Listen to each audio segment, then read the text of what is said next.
สบายดีทุกท่านทุกคนเนาะมือนี้ประเทศหลายๆประเทศเนาะบริเวณ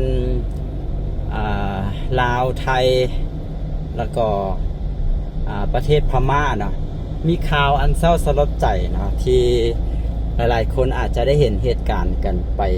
บ่หลายก็คงน้อยเนาะในมื้อนี้ประมาณ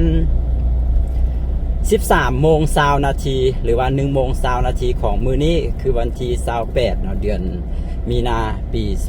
2025ได้เกิดมีเหตุการณ์แผ่นดินไหวเนาะเป็นภัยธรรมชาติที่เกิดขึ้นอยู่ที่ประเทศพม่าเนาะตามที่ป้าดำดินเห็นข่าวหลายๆสำนักก็มีการออกเขียนข่าวกันเรื่องความแพงของการสั่นสะเทือนของแผ่นดินไหวในครั้งนี้นะบางสำนักข่าวก็บอกว่า 8.2 บางสำนักข่าวก็บอกว่า 7 เนาะแต่ว่าตอนช่วงแรงๆของมื้อนี้วันที่28นะป้าดำดินเห็นหลายๆสำนักก็ออกมาว่าการสั่นสะเทือนในครั้งนี้นั้นมีความรุนแรงอยู่ที่ 7.7 ลิกเตอร์เนาะ 7.7 ลิกเตอร์ศูนย์กลางของแผ่นดินไหวในครั้งนี้ก็คืออยู่ที่เมืองมันดาเลย์เป็นเมืองในตัวเมืองใหญ่ของประเทศพม่าแหละนั่นบ่เมืองมันดาเลย์เนาะประเทศพม่าเลิกลงไปใต้ดิน10 กิโลเมตรประมาณนั้นเนาะจุดที่มีการเคลื่อนของเปลือก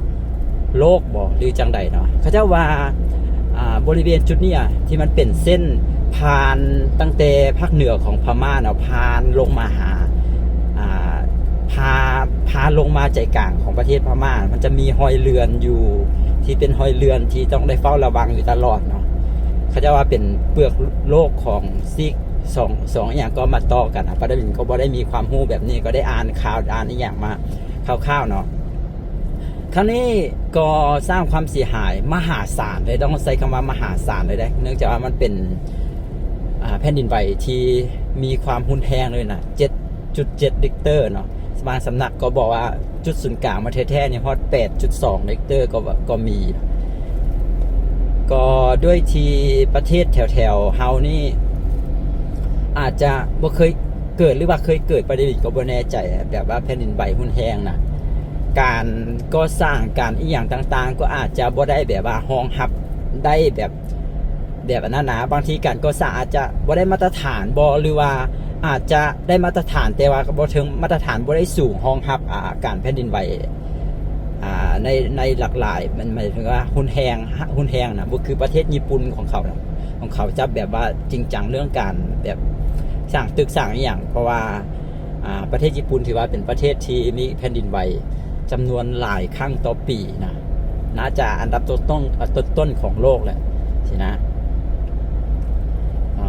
แล้วก็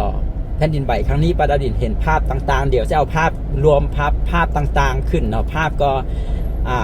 ผู้นั่นแชร์ผู้นี้เอามาโพสต์จนบ่ฮู้ว่าที่ไปที่มาภาพพันมาแต่ใส่ไผเป็นเจ้าของภาพจนบ่ฮู้เนาะป้าดำดินก็บ่ฮู้ว่าจะให้เครดิตแนวใดนะภาพที่เอามาประกอบนี่นะก็คนแชร์กันว่อนไปเลยในเน็ตใน Facebook นะเต็มไปหมดเลยใน YouTube ก็มีหลายนะถ้าผู้ใดติดตามตั้งแต่ตลอดหมดมือนี้ประเทศลาวเฮาอาจจะบ่ได้มีอย่างสูญเสียให้แฮงบ่นี่ยังบ่ทันเห็นข่าวเท่าเนาะช่วงที่มันเกิดแผ่นดินไหวป้าดำดินก็ขับรถอยู่แถวประตูไซนะก็บ่ได้รู้สึกเนาะจนว่าพอมาลงรถเบิ่งตามเฟซเนี่ยมีคนเอาลงเฟซเต็มไปหมดเลยคนที่อยู่ตึกแถวตลาดเศร้าคนที่อยู่แถวไอเต็กคนที่อยู่ตึกสูงๆในนครหลวงอย่างพากันแล่นออกจากตึกมากันเป็นแถวเลยเนาะพนักงานต่างๆนะบริษัทต่างๆนะพากันออกมานะแต่ว่าข่าวเศร้าสลดใจก็เกิดขึ้นอยู่ที่ประเทศไทยประเทศพม่าเนาะหลายเลยเนาะที่เห็นกันเป็นข่าวแหละเนาะอยู่ที่ประเทศไทยก็มีตึกถล่มเนาะตึกที่กำลังมีการก่อสร้างเนาะความสูง30 ชั้นเนาะเท่าที่ป้าดำดินได้อ่านมาเนาะเป็นตึกของสำนักงานเป็นตึกใหม่ของสำนักงานใหญ่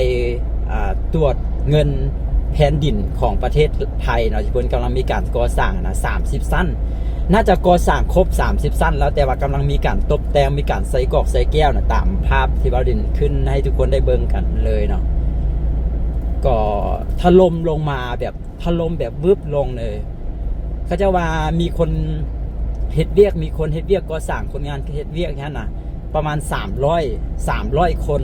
300 คนแต่ว่าเขาเจ้าก็หนีออกมาช่วงที่ว่าแผ่นดินเริ่มไหวเริ่มอย่างเขาเจ้าอาจจะหนีออกมาอย่างประมาณนั้นแต่ว่าก็ยังมีหลายๆคนที่ออกมาบ่ทันบ่หรือจังใดเนาะก็ได้ตึกนั้นถล่มก็เสียชีวิตหลายคนเลยนะเสียชีวิตหลายคนเลยเนาะแต่ว่าตัวเลขที่ชัดเจนตอนนี้ก็ยังต้องท่าเบิ่งการยืนยันเนาะว่าจะค้นพบได้จากคนแล้วก็จะรอดชีวิตจากคนแล้วก็เสียชีวิตจากคนแล้วก็นอกจากเหตุการณ์ตึกถล่มอยู่กรุงเทพอยู่ที่จตุจักรเนาะท่านก็ยังมี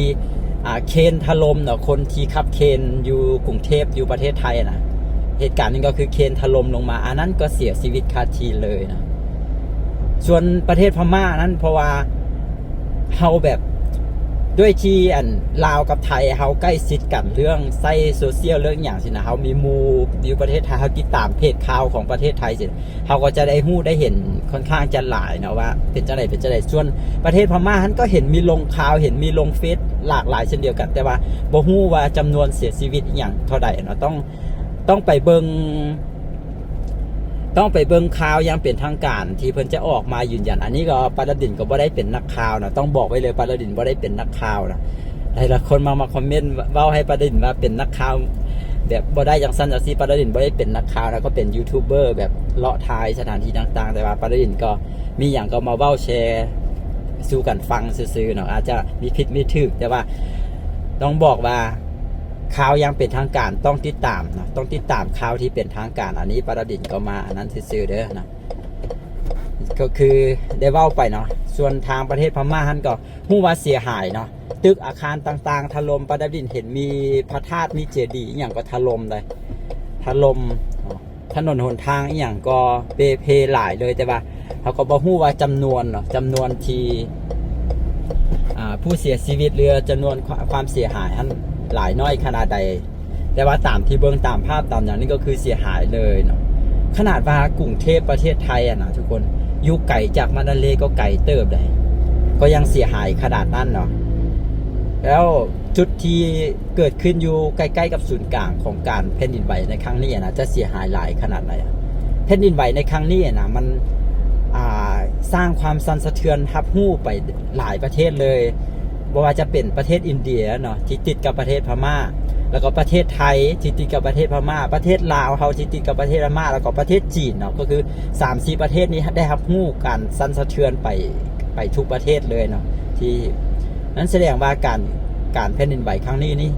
รุนแรงเลยได้มันไหวไปแบบว่าเป็นวงกว้างอ่ะนะมันสั่นสะเทือนไปเป็นวงกว้างอ่ะนะเนาะต้องแสดงความเสียใจกับผู้ที่สูญเสียขอแสดงความเสียใจกับญาติพี่น้องผู้ที่สูญเสียเนาะทั้งทรัพย์สินแล้วก็ที่สำคัญเลยที่เพิ่นสูญเสียก็คือบุคคลเนาะบุคคลในครอบครัวของเพิ่นเนี่ยไม่ได้เห็นข่าวเห็นความเศร้าโศกเสียใจก็โอ้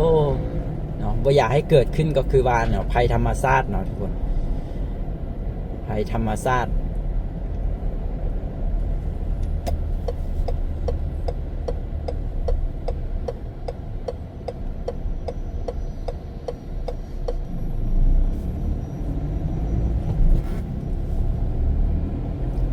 ตลอดหมดมือนี่ก็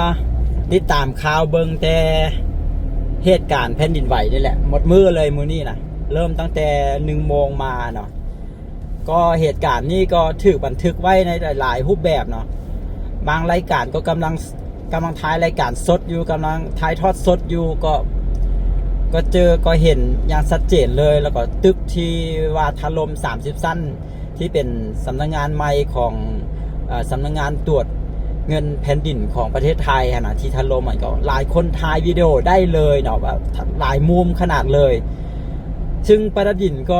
ก็ยังงงคือกันว่าข้าเจ้าคือทันทายแต่ว่าด้วยจังไดเนาะคนที่อยู่ใกล้ๆแถวๆนั้นอาจจะเห็นการที่แบบก่อนที่จะถล่มลงมานะอาจจะเห็นมีอย่างที่เคลื่อนไหวที่หลายคนคิดว่ามันอาจจะถล่มบ่หรือจังไดเนาะหลายคนก็เลยว่าจับภาพไปแล้วก็ว่าได้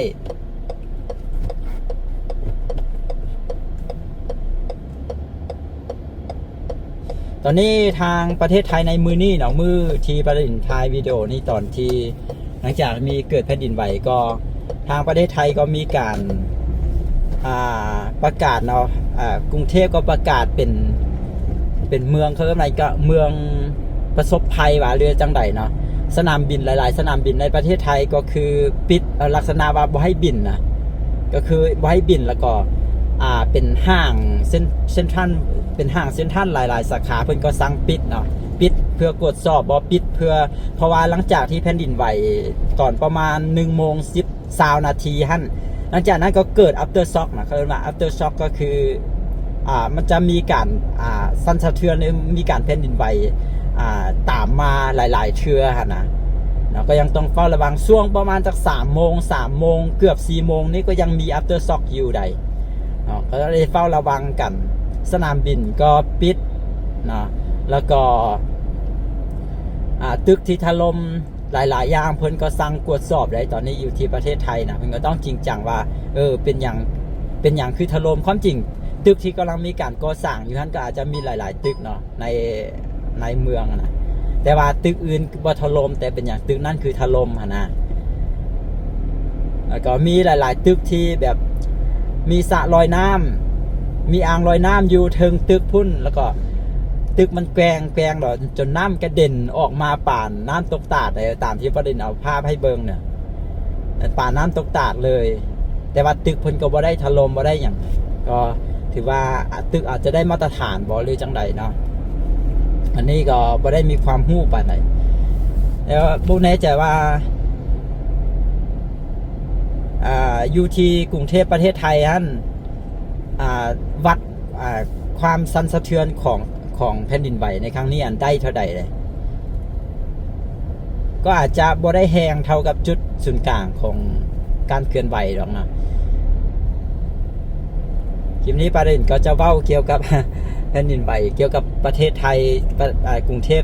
ค่อนข้างจะหลายนะเพราะว่าอยู่ประเทศลาวเขายังบ่ได้มีการออกมาแจ้งการหรือว่าออกมาให้ข้อมูลใดๆเกี่ยวกับว่ามีอย่างเสียหายนะตามที่เบิ่งอยู่ประเทศลาวน่าจะบ่ได้มีอย่างเสียหายเนาะเพราะว่าเขาก็เป็นเพียงแบบว่าถ้าเขาอยู่แบบนี้นะคนที่บ่ได้อยู่ตึกสูงบ่ได้อยู่อาคารสูงสินะก็บ่ได้รู้สึกได้บ่ได้ขับรถอยู่ก็บ่ได้รู้สึกอย่างเลยเนาะแต่ว่าคนที่อยู่ตึกสูงอาคารสูงนี่ก็จะรู้สึกเนาะจะรู้สึกการสั่นสะเทือนแล้วก็พากันแล่นออกมา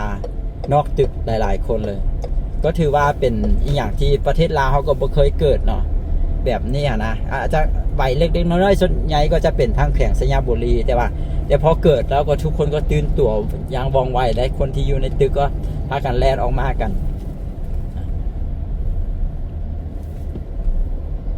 ก็สำหรับวิดีโอนี้เนาะประดับดินก็บ่ได้มีอย่างไรก็อยากมาเว้าอยากมาอัปเดตให้หลายๆคนได้รับรู้นำกันนะเพราะว่าเหตุการณ์ครั้งนี้นะหลายๆคนก็อาจจะยังบ่ทันรู้จาก Facebook เนาะโดยเฉพาะพี่น้องทางอเมริกาเฮาทางพี่น้องทางยุโรปอาจจะช่วงที่ประเทศทางเฮาพี่แผ่นดินไหวอยู่อาจจะทางพุ่นอาจจะยังกลางคืนอยู่บ่เนาะถ้ามีติดตามเพจข่าวอย่างต่างๆทางไทยทางลาวก็จะได้เห็นข่าวกันเลยเนาะทาง Facebook นะก็มีการแชร์กันเป็นจำนวนหลายเลยก็เจ้าไหนก็เป็นกำลังใจให้เนาะครอบครัวที่มีการสูญเสียเนาะก็หวังว่าเหตุการณ์นี้จะเป็นเหตุการณ์ครั้งสุดท้ายเนาะขอให้อย่าเกิดขึ้นอีกเนาะก็เป็นกำลังใจให้สู้ๆเด้อเนาะสำหรับวิดีโอนี้ปาราบินจบไว้แต่เพียงเท่านี้ขอแสดงความเสียใจกับครอบครัวที่สูญเสียเด้อเนาะสบายดี